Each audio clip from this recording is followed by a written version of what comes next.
But I remember with numerous partners looking at the floor, sometimes on a daily basis going, is it worse? Is it worse? Is it worse? Hair can't get that bad unless you have some kind of disease within 24 hours. Simon the Bald A-Hole here, thank you for joining me as always, and actually, I call myself a bald a-hole. It always gets misinterpreted as bored a-hole, which would be a very weird way to greet anyone to a video. Hello, I'm a bored person. Why the hell do you even want to watch me? I've told it before, I'll tell it again. The reason I call myself the bald a-hole is because when people disagreed with me in YouTube comments, they'd go, Simon, you're such a bald a-hole, and they'd say the word. So I thought, well, if I start calling myself that, then it doesn't mean anything, and it worked. Gerald, stand up. And the reason we're going to talk about baldness today is because Greg Doucette, your coach, my coach, everybody's coach, recently went to Turkey to get a hair transplant. Now, I saw all of this on Instagram, on his Instagram stories. Now, very sadly, they only exist for 24 hours, so I wasn't able to sort of snap them to show you. But he has now put a video up on his channel, and I won't lie, the amount of people that messaged me about this was comical. It was genuinely hilarious, because I think some people have decided, well, Simon, you're bald, so what do you think about Greg now being bald? And I'll just show you a little bit of the video so you can see what we're talking about.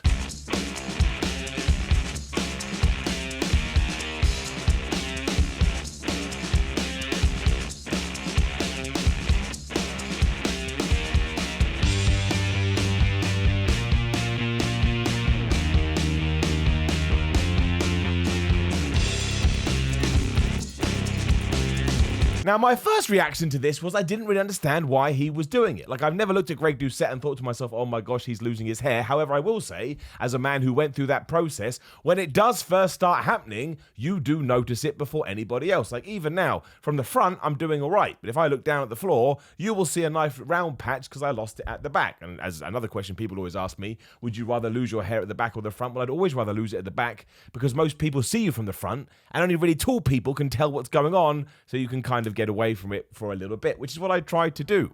I mean, the reason I shaved my head is because I used to have really, really long hair, and then one day I was in a lift, in an elevator, and it was one of those ones that had mirrors all around it, and just because of the angles and because I'd given myself a top knot because I'm really cool, you could just see where it was thinning. So I was like, okay, I'm going to have to cut my long hair off. So I cut my long hair off. I then found a hairdresser who was very kind, and she would cut my hair in a specific way so you couldn't actually tell that I had a bald patch.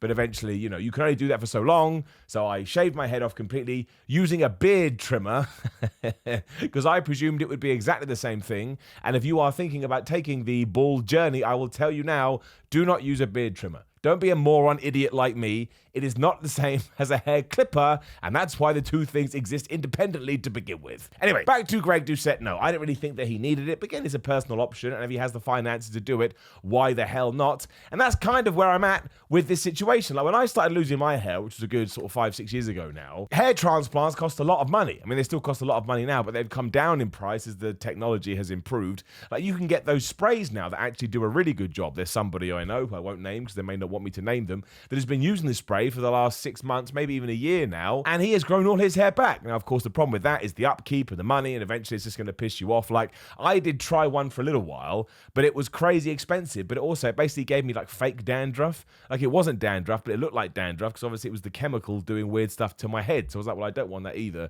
So I eventually gave it up. I even used, what were they called? Protein... I was going to say kernels, like you're eating popcorn. I can't remember what it was now. Kerosene, I can't remember what the word was. But you would shake them on your head, and that did a fantastic job too until you were out and it started raining, and then everybody was like, well, what the flub is going on? So you can see why eventually I thought, you know what, I'm just going to take it off. I don't care anymore, and I'll be called bald a-hole for the rest of my life. So yes, if Greg can afford it, why the hell not? There's nothing wrong with that. If it makes him more confident, if it makes him happier, if it makes him, whatever the word would be, it's a positive thing to do. And he got to go visit Turkey, which I hear is a very nice country, so good for him. So I have zero problems with it whatsoever. Like, sometimes on social media, you see people saying things like, oh man, you shouldn't get a hair transplant. You should do whatever the hell you want to do. Once again, as long as you have weighed up the risks and you've done the education and you have the money to do so, we have these things at our disposal. Now, can they go very wrong? Of course they can. Like, how many times have you seen somebody have plastic surgery and you're like, man, you should not have done that. It did not work. But you're always flipping a coin with that kind of stuff. But it does actually tie in. I don't want to get too off track here, but it is true. It does actually tie in to your mental health.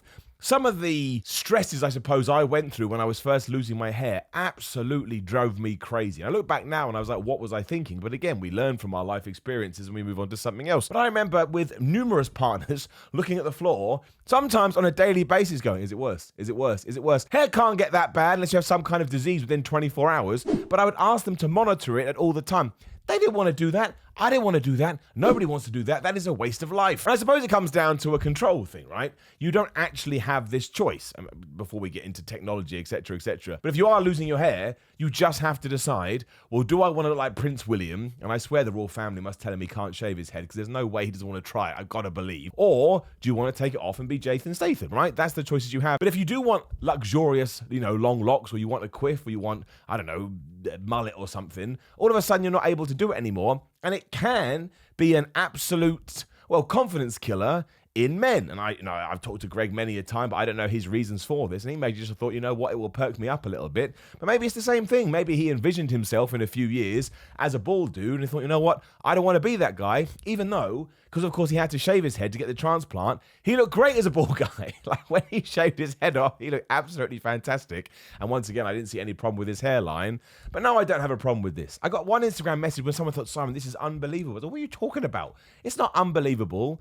You have to let people make their own choices. You have to let people be free. Otherwise, what kind of society, what kind of civilization are we living in? If I was in a similar kind of position, especially when I was going through it, I absolutely would have opted for a hair transplant. In fact, at the place that I worked years ago, this was like 2006 or something, one of the directors, who obviously was loaded, he got a hair transplant. And while at first it was like, man, that's just a bit wispy, after a few months when it had bedded in, it was absolutely incredible. And at that point, I was losing it, but not losing it. This was kind of in the stages we've just talked about. So I was like, oh, maybe I can get a hair transplant, but I couldn't afford it at the time. And if you are somebody that is going through the hair loss phase, we've done a video on this before, I promise you, do not worry about it. One of the most liberating days of my life was when I eventually shaved it off. It was like a weight, ironically, being lifted off my shoulders. Because I was like, I don't have to worry about this anymore. I don't have to fret about it anymore. It is what it is. And it's always going to take you a while to get used to it because you've seen yourself for 20, 25, 30, 35, 40 years with hair. And that was the thing that I struggled with the most. I'd look in the mirror about, who's that guy? I know this person looking back at me, and it was a real mind flub.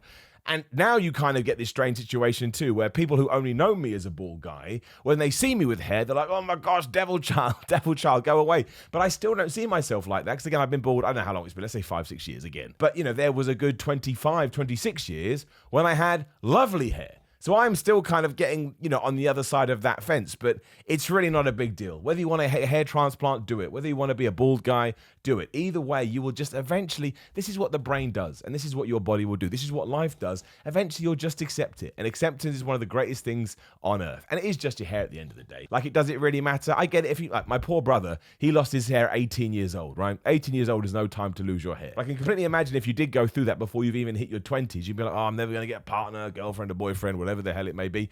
But that's just not true, right? A lot of that stuff is about self-confidence and owning it, as they say. So if you want to walk around being the bald guy, even if you do look a bit weird, sooner rather than later, you won't think you look weird anymore because you get used to it. And then this is kind of the aura that you will present to other people, so they won't think that you look weird. And I swear, never did I think we'd be doing this video in 2021, but I suppose I get it. Being bald is one of my determining factors as a human being on this planet, and I've made it one as well. I make jokes about being bald all the time, and some people go, oh, Simon, it's so self-deprecating, you don't need to care. That's the whole point. I don't care. That's why I make jokes about it. It doesn't bother me at all. Some days do I think, man, would it be great to have long hair again? Yes, but it's not even days. This lasts about 2 minutes, and I'm like, man, I've got other problems. I've got real problems to worry about. I'm going to focus on that instead. So, hell yeah, Greg Doucette, more power to you. I'm excited to see how it comes in. And actually, I think it's quite inspirational because if people see him doing it and he has a good result and they go out and educate themselves, like I say, that may inspire them to do it as well. And there's going to be a good few people that aren't able to take it. Even when they do shed it, they're never going to just accept it for what it is. And so there should be an option like that because there is nothing more important in this life than feeling happy with who you are and waking up every day with a smile on your face. And sometimes it can be silly little things like your hair. I mean, why do you think people spend so much money on barbers and haircuts and hair cream and, whatever else it will be? Because it makes them look good and therefore it makes them feel good. And then you get the circle of life. So more power to Greg Doucette. Like I say, can't wait to see what his new luscious locks look like. And maybe it'll inspire me. And maybe one day you'll come on this channel. I'll go, Simon the bald a-hole. Out of habit, you're like, Simon, you've got really long hair right now. And then finally I can be happy. But again, it's not true like being bald. Now, please do like the video, share the video, and subscribe to the bell ding ding so you know other videos are going live. GorillaMind.com/Simon. Use the code Simon to get 10% off. Huge fan of all of their supplements, especially their pre-workout stuff. It's absolutely fantastic. I couldn't recommend it highly enough. Talking of Greg Doucette, also in his Power 13 cookbook, link in the description below. Use the code Simon15 to get 15% off. Just a bunch of healthy diets or healthy foods to try and keep you on a sustainable diet. I'm also on Instagram and Twitter at Simon316. We do a bunch of reaction videos. Make sure you send me there. My DMs are open. Simon.bigcartel.com for merchandise. Patreon.com/Simon316 if you want to support me that way. I'm also on Cameo if you'd like a Christmas message. I'll shout into a phone, but otherwise, you take care of yourself. Do whatever you want with your hair. It's your life, and I support you, and I'll see you soon.